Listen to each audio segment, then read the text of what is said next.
This is the last time I am doing this video. Third one. My mic cut out while I was recording a drawing session. But very quickly, I'm going to be speaking about and sharing with you my experience learning from David Finch, as well as going over some exercises just like drawing the head his way and expressions, things that I could do, but I'm doing with a lot more confidence because of what he taught, how he taught, and I hope you gain something from it. And so let's get into it. Yeah, so somewhere about here, so I've been learning a lot of things. I've been learning composition. I've been enjoying that. And in learning composition, I'm realizing the need to learn like shading, but that's for another topic. Along this journey of growing and learning, I encountered David Finch, and I've been following him for some time, but found out about his course of drawing heads and decided to follow it. And so this is some of the stuff that's covered in the course. It was cool to see his methodology and process into the way he draws heads. One of the features I've grown to like the most in how David Finch draws is the nose, which you'll see in another part, because there's also expressions. There was also lighting. Excuse me, things are kind of tight here to show you properly. And these were my own, just going from imagination. This one was following what he did. Just wanting to see, where my current problems are when drawing the head. And I think this is like really big, but I kept redoing it. As you see over here, this scribbling here is my 2-year-old daughter, so shout out Joy.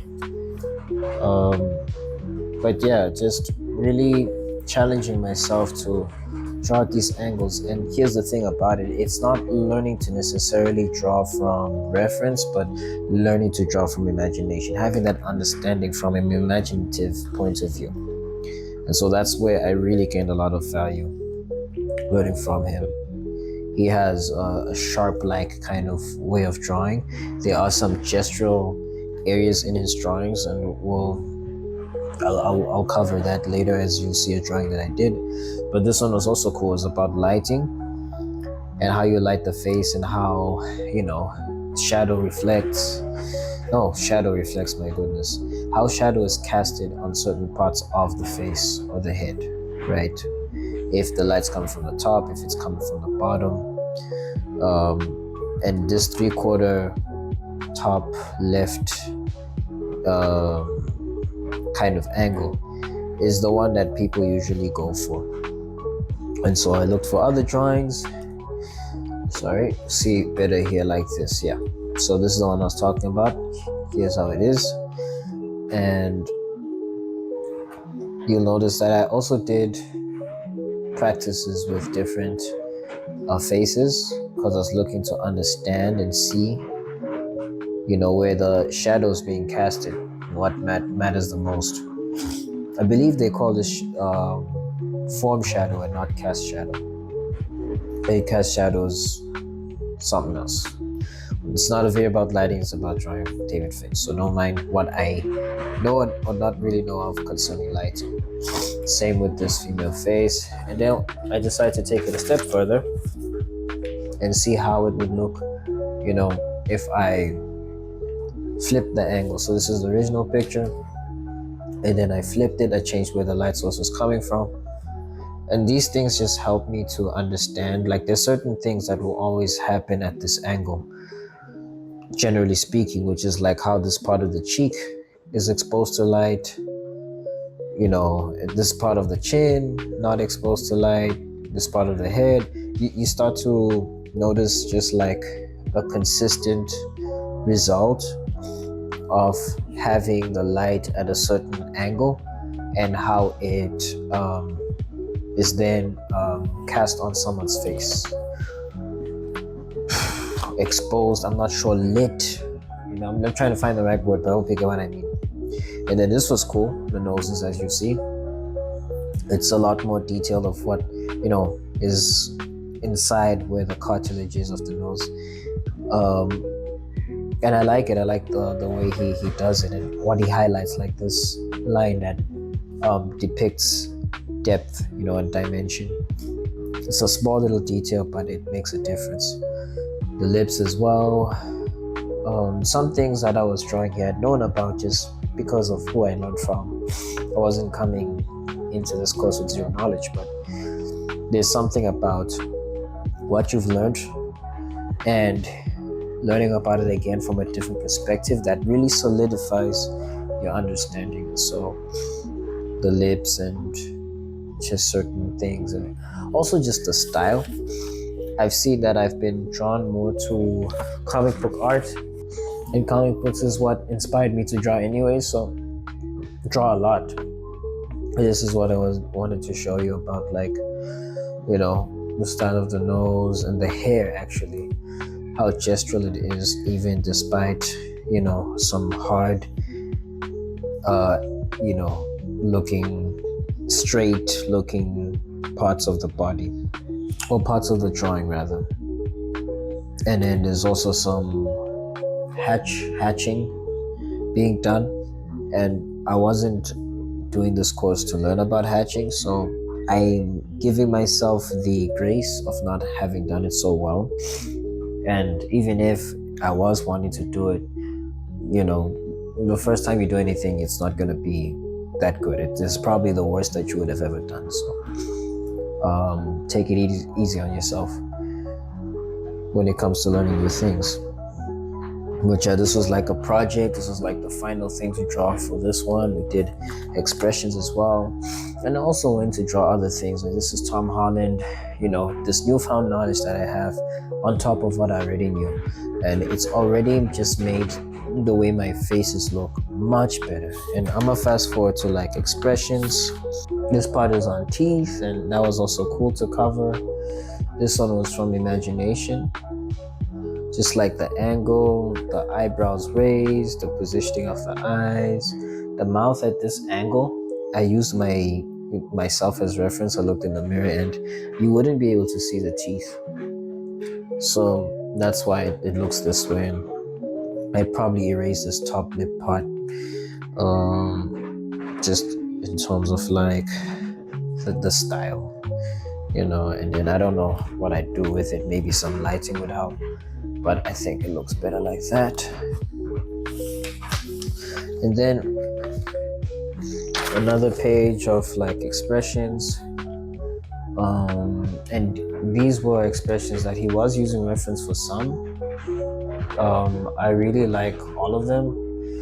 And, building on top of like drawing heads, and then how to open the mouth at an angle, and the nose and things like that. And again, his style, I really like just the way he draws certain parts of the body, the face, like really intense expressions, how they look, and the simpler ones. And it's more towards that Jim Lee kind of style that I like. That if you've been following my YouTube channel for a while now, you've seen that I've been doing a lot of those caricatures as well. Female heads, the expression. And then I'm gonna fast forward, I'll skip to my own, which I did from imagination, like this one over here, this one too, as well as these two female heads at the bottom.